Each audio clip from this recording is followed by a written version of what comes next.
Hello दोस्तों, welcome to my channel Kaleem Khan voice. दोस्तों, कैसे हैं आप? उम्मीद करता हूं कि आप सब अच्छे से होंगे और जहां भी होंगे खुश होंगे। बढ़ते हैं आज की स्टोरी की तरफ। ये कहानी विजय नाम के एक शख्स की है जो राजस्थान के रहने वाले हैं। इस कस्बे में विजय हाल में ही आया था। ऐसा कस्बा जो धीरे धीरे शहर में बदल रहा था।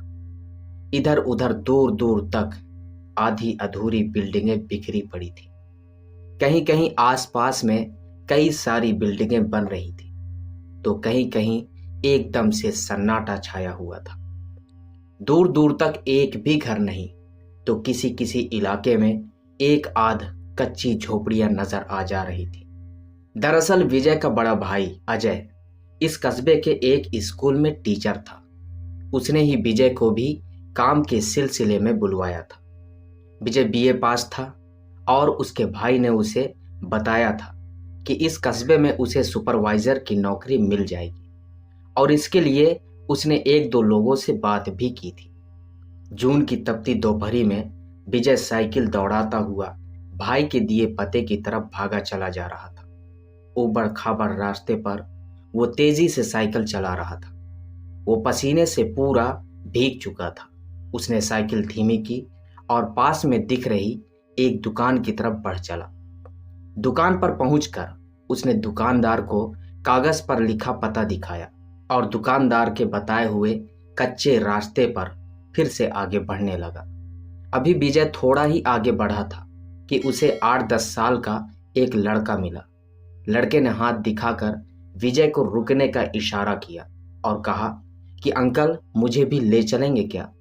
विजय रुककर वो पता दिखाया और बताया कि उसे यहाँ पहुँचना जरूरी है। फिर उस लड़के ने कहा कि ये पता उसे पता है और उसे भी उधर ही जाना है। फिर क्या था, विजय ने उस लड़के को साइकिल पर आगे बैठाया और उससे कुछ बातें करते हुए आगे बढ़ने लगा। तकरीबन 1 घंटे के बाद लड़के ने विजय को एक बन रही बिल्डिंग की तरफ इशारा करते हुए बताया कि ये वही बिल्डिंग है जिसका आप पता पूछ रहे हैं। फिर लड़के ने कहा कि अंकल, पहले आप अपना काम कर लें, फिर मेरा घर थोड़ा और आगे है, वहां मुझे छोड़ देना। विजय ने हामी भर दी और अपनी साइकिल को उस बन रही बिल्डिंग की तरफ मोड़ दी। बिल्डिंग के पास पहुंचते ही उसे एक आदमी मिल गया जो शायद वॉचमैन था। विजय ने उस वॉचमैन को वो कागज दिखाया और पूछा कि ये पता यहीं का है ना? वॉचमैन ने हाँ करके पूछा कि आपको किससे मिलना है? इस पर विजय ने वॉचमैन से कहा कि वर्मा जी से। वॉचमैन ने कहा कि वर्मा जी तो यहीं थे पर अभी निकल गए हैं, अब वो 1 घंटे के बाद ही मिलेंगे। विजय ने कहा कोई बात नहीं, मैं फिर से 1 घंटे में आ जाऊंगा। जब वर्मा जी आ जाएं तो आप बता दीजिएगा कि अजय का छोटा भाई विजय आया था। मैं जरा इस बच्चे को इसके घर पर छोड़ कर आता हूँ। वॉचमैन ने पूछा कि किस बच्चे को? इस पर विजय ने उस 8-10 साल के बच्चे की तरफ इशारा करते हुए कहा कि इसे। वॉचमैन को थोड़ा अजीब लगा क्योंकि उसे कोई बच्चा दिख ही नहीं रहा था, पर उसने बात को टालने के लिए कह दिया कि ठीक है, जाओ, पर 1 घंटे तक आ जाना क्योंकि वर्मा जी आने के 2-3 घंटे बाद फिर यहां से निकल जाएंगे। विजय हामी भरते हुए साइकिल मोड़ने लगा। अभी भी वॉचमैन मुंह सिकोड़ते हुए विजय को देखे जा रहा था। विजय बच्चे के बताए हुए रास्ते पर फिर से साइकिल दौड़ाने लगा। तकरीबन 20-25 मिनट साइकिल दौड़ाने के बाद वो एक सुनसान इलाके में पहुंचा। इस इलाके की जमीन पूरी तरह से ऊबड़ खाबड़ और जंगली थी। जगह जगह झाड़ियां वगैरह उगी हुई थी। कहीं कहीं कुछ छोटे बड़े गड्ढे भी थे। विजय ने उस बच्चे से पूछा कि क्या तुम इस इलाके में रहते हो? बच्चे ने हाँ कहते हुए कहा कि हाँ, मैं इसी इलाके में रहता हूँ। फिर सामने एक खंडहर जैसी जगह की तरफ इशारा करते हुए कहा कि अंकल, मैं यहीं रहता हूँ, आप मुझे यहीं छोड़ दीजिए, अब मैं चला जाऊंगा। विजय के दिमाग में तो वर्मा जी से मिलना है, कहीं देर ना हो जाए, यही बात चल रही थी। इसलिए उसने बच्चे से और कुछ पूछे बिना बच्चे को वहीं उतार कर तेजी से साइकिल मोड़कर फिर उसी रास्ते वापस हो गया। 20-25 मिनट साइकिल दौड़ाने के बाद वो फिर से अपने पते पर आ गया। वॉचमैन ने बताया कि वर्मा जी आ गए हैं और इतना कहते हुए वो उसे लेकर उस बन रही बिल्डिंग के अंदर पहुंचा। अंदर वर्मा जी कुछ लोगों से बात कर रहे थे। वॉचमैन के जरिए जान पहचान कराए जाने के बाद विजय ने वर्मा जी से बातचीत की और वर्मा जी के ये कहने के बाद कि कल से तुम काम पर आ जाना, विजय खुशी से वर्मा जी का शुक्र अदा करते हुए उस बिल्डिंग से बाहर निकल गया। बिल्डिंग से बाहर निकलने के बाद विजय काफी शांति महसूस कर रहा था, क्योंकि वो तकरीबन 10-12 दिनों से काम की तलाश में इधर उधर भाग रहा था। वो साइकिल के पास आकर स्टैंड पर से साइकिल उतारा और उसे डुराते हुए ही आगे बढ़ने लगा। उसे अब थोड़ी भूख भी सता रही थी, क्योंकि तकरीबन 11-12 बजे का निकला था और अभी तक एक बूंद पानी भी नहीं पिया था। साइकिल डुराते डुराते वो फिर से उसी दुकान के पास आ गया। दुकान के पास पहुंचकर उसने स्टैंड पर अपनी साइकिल खड़ी कर दी और कुछ खाने के लिए दुकान के अंदर चला गया। दुकान के अंदर पहुंचकर वो एक टूटे स्टूल पर बैठ गया और दुकानदार से एक लड्डू लाने के लिए कहा। दुकानदार कागज में एक लड्डू लपेटकर उसे दिया और साथ ही एक जग पानी और एक शीशे का गिलास भी ले आया। लड्डू खाते खाते अचानक विजय की नजर दुकान में ही एक खंबे से कांटी में लटकी एक फोटो पर पड़ी, जिस पर फूल माला चढ़ाया गया था। बच्चे की फोटो और उस पर चढ़ी फूल माला देखकर विजय धीरे से दुकानदार से पूछा कि ये आपका लड़का है क्या? दुकानदार ने उदास मन से हामी भरते हुए कहा कि हाँ बाबूजी, ये मेरा ही लड़का है। अभी इसकी उम्र भी क्या थी, दुनिया भी ठीक से नहीं देख पाया था, पर मालिक की मर्जी के आगे किसकी आंखें चलती हैं।